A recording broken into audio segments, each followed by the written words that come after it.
Hello, welcome to SquishiVision. I am very high on coffee, adrenaline, and panic because I've got to write a conference bid by the next couple of hours and then do about some coursework. I'm not started yet for tomorrow, and I can't work on it tomorrow, so I've got to really do it by tonight. So I've got myself in a very bit of a squeeze here. And on top of that, we've had a very fast-paced, very full at you episode of Doctor Who, although that's kind of been the theme for Flux. So hello, I'm Harris, and I'm going to give a post-watch reaction to The Age of Angels, having literally just watched it. No time to really rewatch it or nick into the little details. It's purely from what I remember, and going on a lot. Well, so I'm just going to reiterate for those of you who haven't watched my previous live reactions what my stance is on Flux. It's very plot-heavy. It has a lot of strands to it. You have to pay attention to keep up. Um, It is quite a complicated story, but that's not a bad thing, and I think it's actually quite good. I think I won't say it's high concept, but a lot of Doctor Who recently has played it quite safe with plot. I think this is actually, you know, thrown everything at you, but I think it's balanced it well.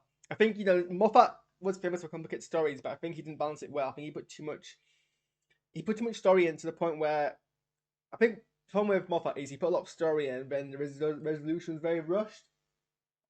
Because this is a six-part arc, I mean, maybe it'll have a rush resolution. It's hard to tell at this point, but I'm going to give benefit of doubt, but it's not going to be. And this is why I always felt Doctor Who should return to a serialized format like it has now, because I think it kind of helps with this. Anyway, that's about my kind of general perspective of what I think about this episode. So just to sum up my opinion, I'll tell you how I got there. I think I asked the question in my description: does this episode continue momentum from last week's pretty lore-heavy mid-series episode? Or does it add too many elements in that makes you kind of a bit confused? And I kind of did a bit of both. I'm not fully in my head sure of the Angels' plan and execution. I understand their motive by the end, but I'm not sure. That might be just because I have to rewatch it again and follow things now, but I know what the twist was at the end. But by the same token, it does continue momentum from the previous episode, and you know the Angels is. I just realized I've set my background to the point where it looks like I'm one of the I'm in the Angel. That's kind of freaky. That's very choking my burger. It's very similar to actually what the episode does. Also, it was a very weird effect they had when we saw Claire with the wings. It looks like an AR shot. You know how you can get your mobile and you can get it to like you know those Snapchat filters that basically put things on your face, and it looks fairly decent, but obviously the graphics are fairly low res because they are procedurally generated in the moment rather than rendered. It looks a lot like that. It looked like an effect done by Snapchat filter, so it wasn't quite positive in the scene because it was being generated as it was filmed. That was a bit odd. But yeah, that's Doctor Who CGI. It's always a part of the show's charm. Anyway, yeah, where was I? So yeah, the Angels as a monster are kind of hit and miss. They were introduced in what was a very self-contained story, and like the concept around them was very relatively unique. And I think it was. I think a lot of people say it was one of Moffat's kind of peak television. The idea of a villain, of an everyday object that you're surrounded by that only attacks you when you blink, which is something you fundamentally have very less control over. And it was an episode that was really, devoid of much intervention from the Doctor, so it was that it ever added fear factor. And that was, a great episode, a great episode, a great kind of, it could have been anything. It wasn't even a Doctor Who episode; it had Doctor Who elements put into it. And then it returned, I think the next episode, how we saw was Time of the Angels and Splash and Stone. And I liked that episode, and I thought it was quite. I thought there was a lot of terror to it. I felt it was perhaps undermining a bit of the kind of self-contained nature of the villain, but I think it executed them in its own. It was executed in their own kind of unique way. I didn't quite mind. Some people were very. Some people didn't like the fact that we see the angels move on screen, and I'm kind of in that camp. Although it doesn't bother me entirely, I am kind of it kind of does take a bit from the magic. And to make them work in that episode, they have to change and to make them still a huge threat. But setting the kind of setting the futurized setting with other things, had to kind of change the why they were a threat. These angels were notable in that they kill people rather than send them back in time. Because really, the whole back in time thing, if you can travel in the TARDIS, isn't really much of a threat. And this is kind of the idea that sending someone back in time is scary if you're not a time traveler, you have no access to time traveling capability, the whole killing you nicely aspect, but it's still quite horrifying. But obviously, we had a doctor and a TARDIS, so they were like, well, I guess the only way around it is to make them kill people, and then they kind of that new threat. But I think after that, until we get to the Angels Take Manhattan, their appearance, and even after that, until the episode, they were basically just there as brief cameo appearances, I think. So I think Angels of Manhattan is the only episode we see them in where they're actually the main enemy, and I really didn't like Angels of Manhattan. I don't think the Statue of Liberty thing really made a lot of sense. I mean, New York is famously the city that never sleeps, so you telling me that it could have moved across. In my mind, I headcanon it as being a hallucination by the angels because we know they can do that. They put images in people's heads. But also there was a lot of the kind of threat element didn't work for the reason I was saying, and they had to make contrived reasons about why the TARDIS couldn't go back and save Rory and Amy, and it really doesn't. When you examine it, it doesn't make much sense for the information we were given, and it's not really a plot hole, but it leaves me very unsatisfied. Anyway, let's about past Angel episodes, and then since then, I think it's mostly been cameos. And this is the first kind of focus episode on the Angels, and so what this, I think this is again the Angels are going back to the whole element of pushing people into the past, and it does add a new element, which I actually do kind of like that if an angel catches you after you've already been sent back in time, they can't send you back in time again, so they kill you, and that adds a threat without undermining the other threat. Although if they can just grab people and turn them into crumbly stone, why did they go around and snap everyone's necks in the previous iteration? Because that was always scary. The idea that they physically, mutilate a body is quite a horrifying image, but you never see it because it all happens in the snap of a second. Well, here I guess obviously it can't be gory. Well, I don't know. People have had their neck snapped in Doctor Who loads of times, to be honest. But maybe that's kind of post 2000 sensibility. It's less of a 12A imagery, but still, it just adds a bit of a weird element. Maybe it's a division specific power. And also we add the introduction that at least some angels are part of a division. Actually, the division is a well, it's unclear if it's a Time Lord run organization, although it seems odd that the Time Lords would be subject to someone else controlling them, although maybe we'll find out. Other creatures were kind of drawn into it, and we know that the Lupuni, I can't remember the species name, they're part of it, and now the Angels are part of it. The Angels make sense, especially in an extraction team, so that's quite clever. So yeah, I mean, I don't know. I don't think we ever really get back to the very self-contained beauty that is Blink, but I think this episode actually generally does add a bit more of a fear factor. I did have to cover my face to some moments because I wasn't quite sure what they were gonna do, but there wasn't never one of those kind of scary moments that you get in Blink, because really I think once you understand it, it's kind of hard to replicate that. But it still did its own kind of thing. There was still some quite nice imagery. I love the whole coming out of a TV midway. I hope like the whole fire angel concept. I like some of the kind of very high action moving shots that was very similar to I think Time of the Angels. I like all that. Even for me, the story is a bit hard to follow, but I do some of the broad strokes, and maybe I need to go watch it again to really the details. But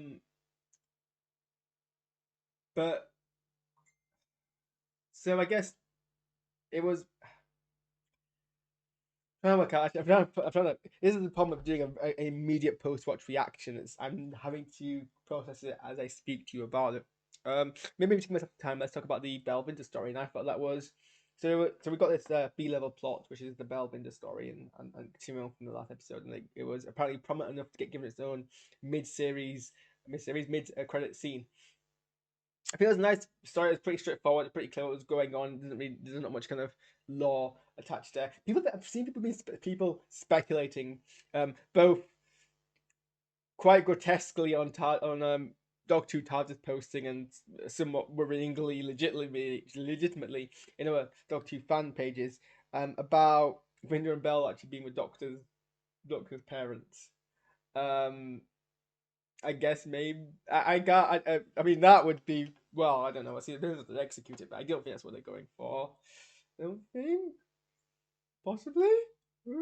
I mean,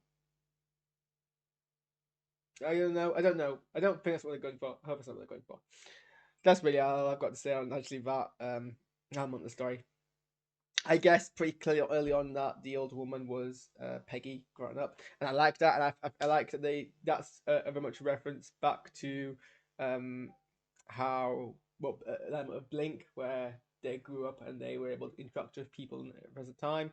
I always love kind of parallel time story episodes, but this wasn't really that. I'm thinking more about the missing esque of telling a story from two different time periods simultaneously. Um, but it was kind of two distinct stories, one for the companions and the Doctor. And I always like when they do that. I like when they, well, I don't know. I think when they haven't established much of a chemistry between the companions and the Doctor, making them their own B plot protagonists is a good way to go about it. And that's I've never really been fond of the Yaz Doctor connection. I was never fond of the three companions that Jovi take a start off with, and their connection with her as the Doctor, or rather the Doctor and those characters. But when they separated them and they gave them more independent storylines, and they were able to focus more on the connection between two of the characters, it always works better. So yeah, that seems to be consistent. They consistently separate the characters in these series, and I think it works. It lets you have multiple protagonists with their own kind of plot lines. Oh, I had some watchers and then they've all dropped off. I hope that was because I'm boring and not because I'm something controversial. Or rather, I hope it's because of something controversial, not because I'm boring.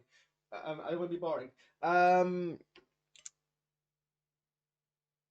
Also, to give John Bishop some credit, the look of terror on his face at the angels was actually pretty good acting. I could feel that terror. I mean, I'm not familiar with John Bishop's acting in any other piece of work, so but I mean, credit's due. That was fairly good. But I don't understand the whole logic of shining the torch. Well, I understand what happened, and it kind of is realistic, but it's kind of funny that the fact that the only reason they got caught by the angels was because they actually shone a torch to their face. It's a bit of dark humor there.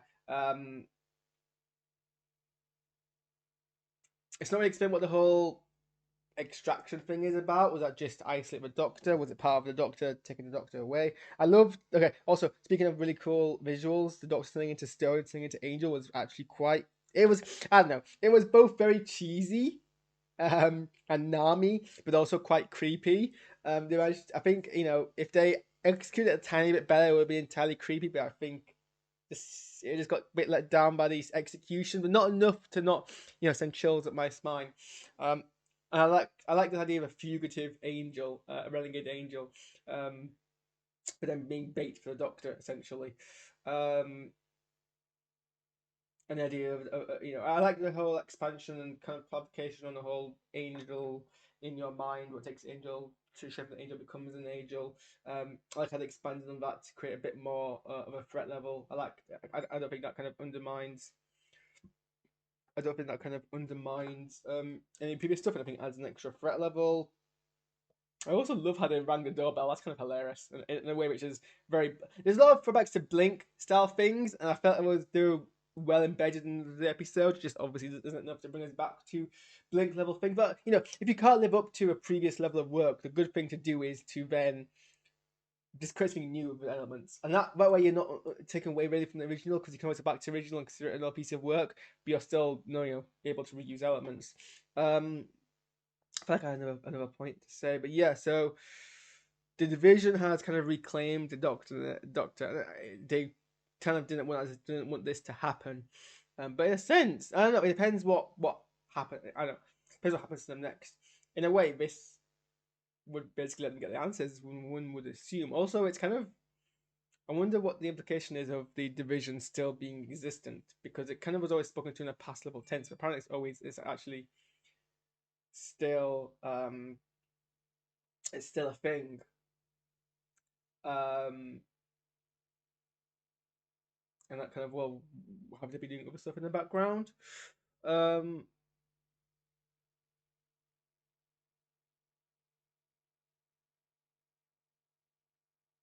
There was a part where they used the lie detector to draw an image of the angel, and nothing really became of that. I don't think. I don't know if that was meant to be, if that was a dropped thing. That was just meant to be red herring, scare tactic, or if it's going to come back in the future elements. I also strongly suspected they were gonna.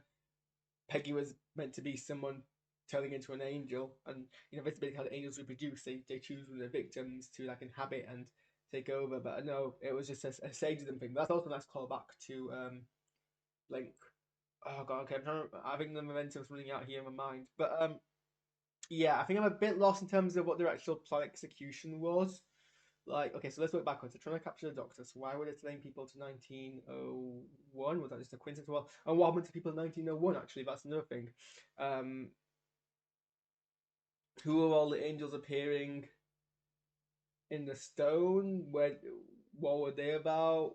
Why did it happen when it happened? There's still a lot of things I'm lost about, I think. So I think this is perhaps the least.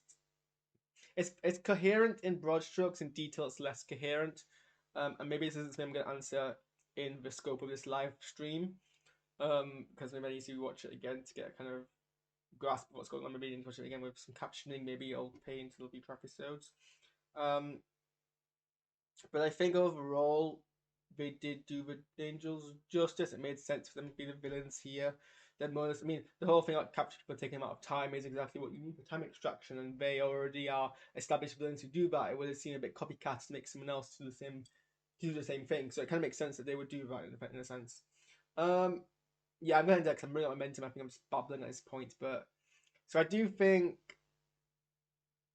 you know, it perhaps was the most ambitious in terms of elements of the series, but I mean, it did take a moment. Also, I don't know if it's an in joke when Dan says, "At least there's no dinosaurs here." He's in a shot of chickens, and obviously birds are the direct descendants of dinosaurs, and they walk like dinosaurs. I really hope that's a visual in joke, but it might just be coincidence. But yeah, I'm gonna kind of end there because I'm not quite sure where I'm going with this. I think, look, I'm quite good at keeping up a complicated storyline, so I think if it lost me, it's maybe there's something wrong. If not to be too much, not to show too much hubris about my own ability to follow narratives, but I think if it loses me, it's probably a bit too complicated. But I did understand the broad strokes of what was happening. I think there's some tiny elements I'm not quite sure of. But I think a lot of people complained about the first episode of the series setting up too many things. And I'm like, well, that was fine because a lot of things they set up didn't come back until it was relevant. It was just kind of like a teaser. So the angel appeared, but really, you didn't have to worry about the angel until this episode, and it would have equally have had a place in the previous in like an opening shot of this scene as it would have done in the first episode. Other than obviously it wouldn't have been a Doctor reason to kind of be like, well, what's going on here? And then also we got the kind of the look to the next episode, and now the Doctor's been captured, the companions are stuck in 1960s, and I think what they said they've been there for 3 years, which is quite a considerable time to be stuck in another time period. So we'll see what we'll do with that, and we have 2 more episodes, 2 more weeks of this to go, and then hopefully a payoff. I think if you're gonna do a if you follow a 3-act structure, although I'm personally prefer a 5-act structure, we've had the 2 beginning acts, which were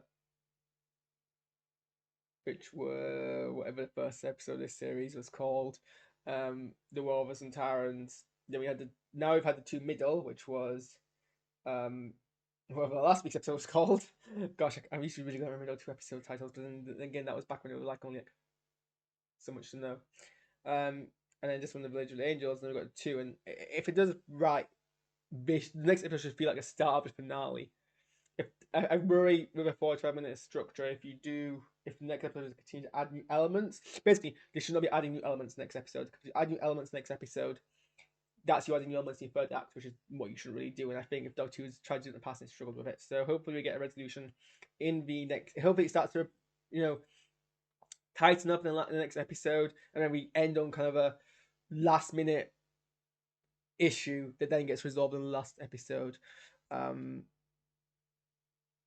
Then again, they also have the specials. There's gonna be like a special with.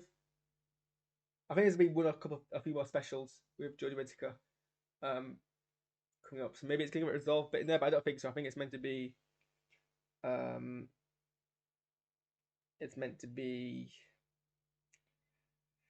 self-contained this season. So anyway, I'm running out of steam, so I'm going there. Let me know what you think in the comments below, and I will see you possibly next week, possibly earlier. Hawkeye's coming out next week.